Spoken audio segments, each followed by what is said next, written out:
From the Bob Mills Weather Center, meteorologist Stephen Nehrenz. We had some heavy downpours in spots this morning, a couple strong storms in spots right now ahead of kind of the bigger round of storms that we're expecting later this evening. As you head towards the Oklahoma-Kansas state line, a couple strong storms. Brandon Wells is up that direction around Copan. You're going to see some dark skies, some scary looking clouds. A lot of it's more bark than bite. But it will look a little ominous at times. There's the look from Bartlesville as you've got some storms just kind of on your doorstep. And as I mentioned earlier, even though these storms are strong, this is not a bad thing at all because these areas, northern Osage County, northern Washington County, you just keep seeming to miss out every time over and over again on these rainfall events. And unfortunately, this is moving fast, so it's not going to last that long, but it will have heavy downpours as it moves through.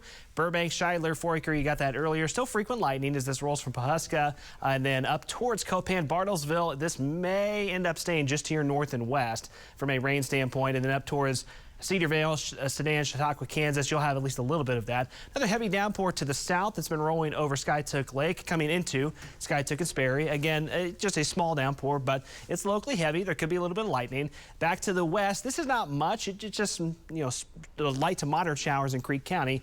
Right here, pointed this out a few minutes ago, between east of Bristow to Kellyville, Sapulpa. That's a little outflow boundary gust front, and as that surges east, it could help trigger a few more storms in the metro over the next hour or two. As you can tell, there's not a lot right now, but that could trigger a couple this afternoon. Winds are gusty. This storm that's been moving through Osage County has had 30 to 40 mile-an-hour wind gusts with it, and right now gusting to 32 miles per hour up there in Foraker. So it's going to have some gusty wind as it rolls off to the east, light winds elsewhere. Here's the look from Jinx. Again, some spots are cloudier than others. 79 degrees, dew point of 70. I do want to point this out as we've been teasing that fall air coming. If you're in the sunshine today, it's warm and it's muggy. So the fall air is really not here yet unless you're under a thunderstorm. But that is to come as we head towards Thursday, especially Friday and Saturday. Visible satellite, you can see where the storms are in that outflow boundary, but this tells you the story. Rain-cooled air in the low 70s. Sunnier spots are in the low to mid-80s right now. So if you're headed to the Tulsa State Fair this afternoon, not going to rain all day, but these next couple of hours, there's a moderate opportunity for some scattered shower and storms. But really, it's this evening and tonight. That's when the storm chances are the most widespread, as we'll see a line of storms come out of central Oklahoma. So once again, highs today. Of course, if you're under the clouds and rain, you're cooler, but sunnier locations could at least briefly hit the low to mid 80s before the storms roll in.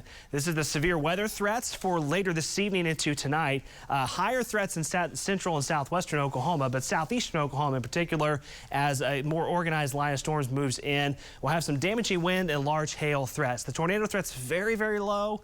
Can't technically call it zero, but it's on the very low end side of things. Damaging wind, large hail, and localized flooding really are going to be the things that we're concerned with storms later this evening. So let's walk you through this on Future View. You can see just kind of those widely scattered storms could pop just about anywhere this afternoon. But watch the clock here as we get past evening rush hour. I think especially after 6 p.m. is when storms are kind of filling in across central Oklahoma. They surge to the east, 7, 8, 9 o'clock pushing across eastern Oklahoma. Once again, this heavier batch looks like I-44 to the south and east will have a lot of rain with it. North and west, where you need it, you may not get a whole lot out of this round. Hopefully, we're wrong on that, frankly. Hopefully, it spreads a little further north, but far northern counties, you're right on the edge of the heavier rains yet again. After about midnight and early tomorrow morning, that's heading away. It's spreading off to the east. Could be some trailing showers tomorrow morning as the next boundary kind of moves in, but then tomorrow afternoon, we're clearing out. Highs in the upper 70s, but humidity values will be dropping. Thursday afternoon should be very pleasant. And as we head into the 7-day forecast, I'll point out where the real fall air starts to arrive. So once again, stormy today, some severe threats this evening. Nice tomorrow. Friday, look how strong the north winds get. That's when kind of the real deal fall air pushes in Friday afternoon. Friday evening, kind of chilly for football. And then check out Saturday and Sunday. Saturday, low to mid 40s. In the morning, highs in the 60s, lows back in the 40s Sunday morning as well. That's the real deal fall that arrives for at least a few days this weekend. A chilly weekend ahead. Thank you, Stephen. Well, when we come back, our doctor is here and on call. And today we're talking about that